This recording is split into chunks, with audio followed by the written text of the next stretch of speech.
de Seine, ce qui n'est pas rien, mais surtout à l'avant, avec quelques belles réussites un peu par avant. Sinon, pas vraiment grand-chose. Je sais pas grand-chose d'autre à dire, je ne vais pas être très long finalement. Je préparais mes prévisions de migration et Thierry est en train de rentrer à Paris pour préparer sa vidéo. Donc, écoutez, on y va tout doucement et je pense que la nuit prochaine sera bien meilleure que cette nuit. Voilà, avec le vent qui va être un petit peu plus porteur. On espère on espère que les airs vont partir au sud-ouest pour nous amener Vendéens et Charentais et Bordelais. Voilà. Bon, écoutez, je vous souhaite un excellent week-end et puis on se retrouve mardi pour la mise à jour en espérant avoir de bonnes nouvelles pour vous. Allez, ciao à tout le monde. Bonjour à tous, bienvenue pour nos prévisions du 1er décembre et donc pour nos futurs exploits, bien sûr. Vous me voyez barbu, avec 2 nuits de gabion en Normandie. C'est 2 nuits d'ailleurs pour moi pas tout à fait comme j'aurais espéré, mais il y en a eu beaucoup donc qui en ont vu, alors donc je suis consolé quelque part. Donc on va aller faire le point, bien sûr, sur le nombre de pauses, sur les capots, et puis on va faire nos prévisions pour les jours qui viennent, qui sont une fois de plus un vrai casse-tête. Mais bon, on s'en débrouille pas trop mal quand même. Ça, on essaye de voir la vérité au milieu de choses qui sont très difficiles à comprendre.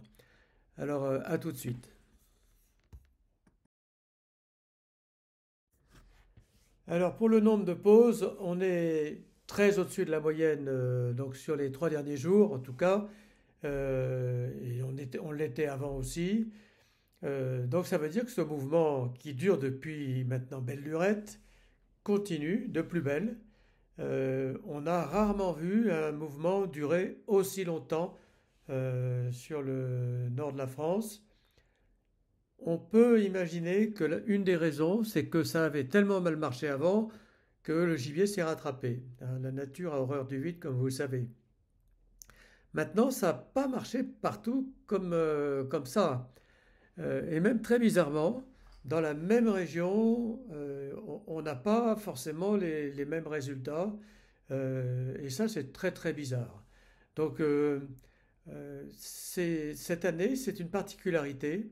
Il y a des couloirs, des zones qui sont complètement oubliées à côté d'autres zones qui sont très visitées, mais tout près, pas loin du tout.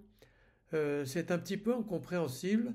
Alors, est-ce qu'on peut expliquer ça avec les problèmes d'éoliennes? Est-ce qu'on peut expliquer ça avec des nappes de brouillard? Est-ce qu'on peut expliquer ça euh, avec, je ne sais pas. Donc, tout ça est à réfléchir.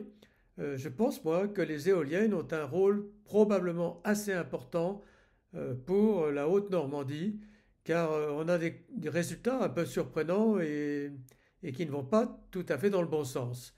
On dit que tout ce qui a été installé sur les côtes picardes et avant Arques-la-Bataille, tout ça va dévier ou dévie les migrations et donc ça fait que les gens qui étaient dessous ne voient pas autant de gibier qu'ils le voudraient. J'aimerais avoir vos témoignages si vous en avez, ça m'intéresse bien sûr. Pour mercredi, on est toujours très bas sur les 2 derniers jours, hein, on est presque au minimum incompressible, peut-être pas tout à fait, mais bon, on a eu de très très bons résultats. Les 3 quarts des hutiers, gabionneurs et tonnerres ont la chance d'avoir au moins une pause, donc pour toutes ces nuits. Alors pour vendredi, et je dirais peut-être pour samedi dans une moindre mesure, mais probablement dans une mesure qui est pas loin, ce sont des nuits à faire.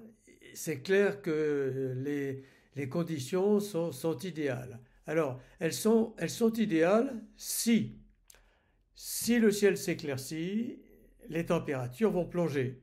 Mais seulement si le ciel s'éclaircit. Si le ciel s'éclaircit pas, les températures plongent pas et on verra que dalle.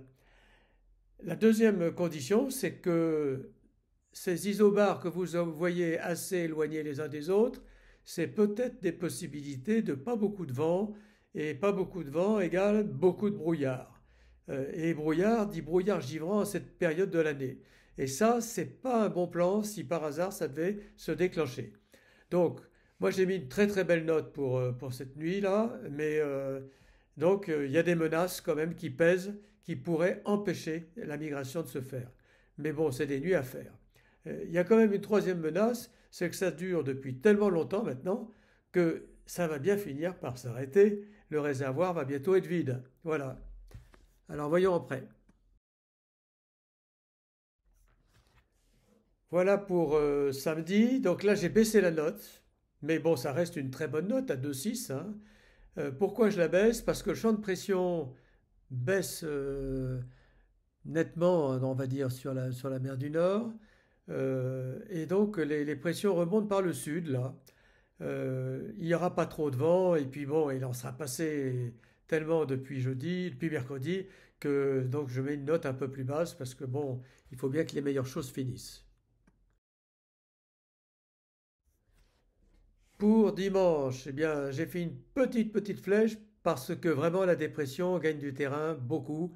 Et donc on va vers un temps quasiment perturbé sur l'ouest de la France, sur l'Angleterre et jusqu'à la mer du Nord. Donc tout ça, ça va pas dans le bon sens. Mais comme il y aura des restes, je laisse une note à 2 parce qu'il y aura encore quelques oiseaux en vadrouille. Bon, ce 2 peut peut-être baisser un peu plus si par hasard donc la dépression gagnait un peu plus vite. Pour lundi, on est carrément avec un 995 sur la Cornouaille. Et ça, c'est des vents assez forts, hein. Donc on va avoir des vents forts sur la côte de la Manche, sur le nord de la France, jusqu'en Hollande, et des vents qui vont pas dans la bonne direction. Donc là, je baisse encore d'un cran, sachant qu'il reste encore un peu de gibier. Mais ce 1,8 peut se transformer en 1,4 et voire moins si par hasard la dépression a gagné plus vite que prévu, comme je l'ai dit dans ma diapo précédente. Pour mardi, c'est une note à 1,6, c'est-à-dire juste à la moyenne. La dépression est juste centrée sur la Belgique. Est-ce qu'il y aura encore à faire? Eh bien, là-haut, tout là-haut, en Scandinavie, l'anticyclone reprend du poil de la bête et donc on peut avoir des oiseaux à nouveau tenter de repiquer vers le sud. Donc j'ai laissé la note à 1,6 à cause de ça. Bon, mais maintenant c'est plus aléatoire que ces jours derniers. Voilà, alors je vous souhaite de très très bonnes bredouilles, hein, chassez bien. Et puis, comme disait Olivier, n'en profitez pas pour faire tous les excès. Tirez les mâles, c'est toujours bon pour notre futur, hein, c'est bien meilleur. Et s'il y a des paquets, ben, essayez de tirer deux ou trois plutôt que de tirer dans le paquet, c'est encore mieux. Voilà, écoutez, bonne bredouille. Allez, à très bientôt, au revoir. Bon, eh bien, voilà mes prévisions pour ce week-end jusqu'au mardi. Alors, regardez la carte, on parle de même. On a un flux de nord-est, hein, euh, de, de la mer Blanche, hein, avec une dépression qui est sur la Russie, jusque les Pyrénées, jusqu'aux Pyrénées, avec une dépression qui est sur les Alpes. Donc c'est, j'allais dire, un retour d'est, avec un flux très très intéressant. On a de la neige qui recouvre complètement l'Allemagne et la Pologne. On a des températures négatives, mais bon, c'est pas forcément énorme. Et on voit que on a une limite prix neige qui est au-delà des Pyrénées, sur les Alpes, etc. Voilà. Écoutez, je pense qu'on devrait avoir encore et toujours une grosse présence d'oiseaux. En plus des oies qui ont été vues la nuit dernière, il devrait commencer à arriver des sarcelles, des siffleurs, etc. Un petit peu toutes les espèces. Pour moi, c'est une des meilleures nuits de l'année, d'après les conditions, hein, en tout cas.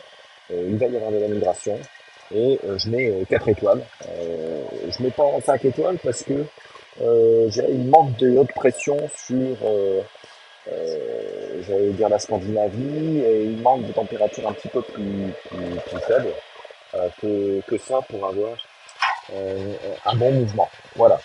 La nuit de samedi à dimanche, eh bien, on va repartir sur un sud-sud-ouest parce que les pressions elles remontent sur l'Espagne et le sud de la France. Alors en marge de ça, on a quand même toujours une grosse dépression sur l'Italie et la Croatie, hein, qui va donner un flux de nord-est sur PACA. Mais au nord, on retourne avec un vent de sud-ouest et des températures qui vont plutôt commencer à remonter. On a des températures très très froides sur les Alpes, la Bavière, etc. Mais plus au nord, c'est encore positif, en particulier sur le Benelux. Euh, voilà, on va avoir des vents de nord, nord-ouest sur la Pologne.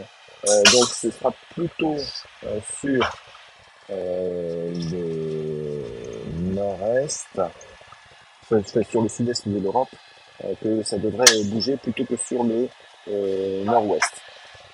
Voilà, donc pour moi, ça va être très bon sur le sud-est encore, mais beaucoup moins bon sur le nord-ouest.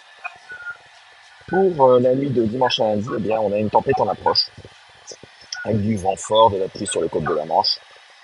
Pas d'immigration au nord, je pense pas. Toujours un petit peu au sud, mais vraiment pas énormément, hein. Je pense que leur migration devrait s'arrêter.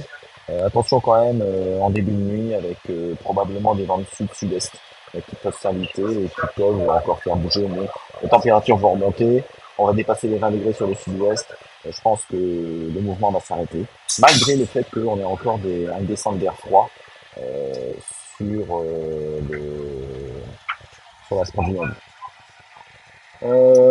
Alors, pour la nuit de lundi à mardi, bah, la tempête elle est sur les côtes de la Manche, donc on va avoir du vent très fort à l'arrière et sur la partie, le centre de la France.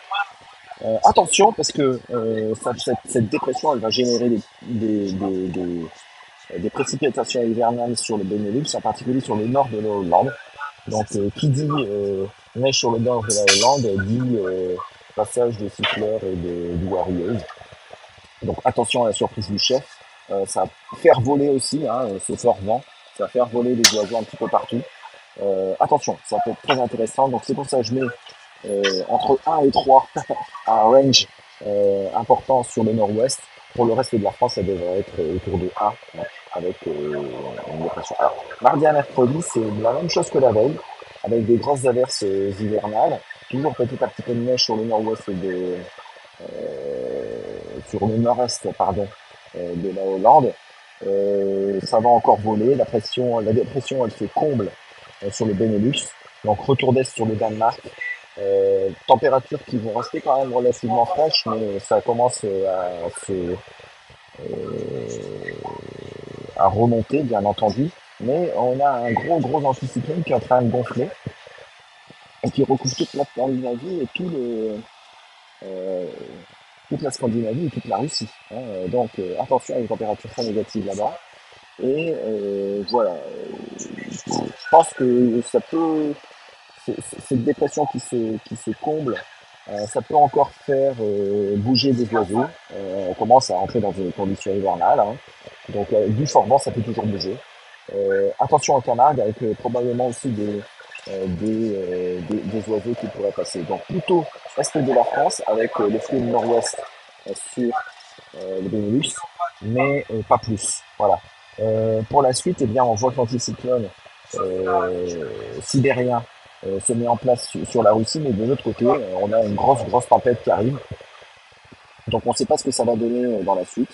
On ne sait pas qui va prendre le pas sur l'autre, soit la dépression, soit l'anticyclone. Voilà, bah écoutez, voilà mes prévisions. Donc pour moi, ça devrait continuer cette nuit avec une très bonne note pour vendredi à samedi. Et puis ça va aller un petit peu en diminuant, sachant qu'il peut y avoir des surprises éventuellement pour la nuit de lundi à mardi.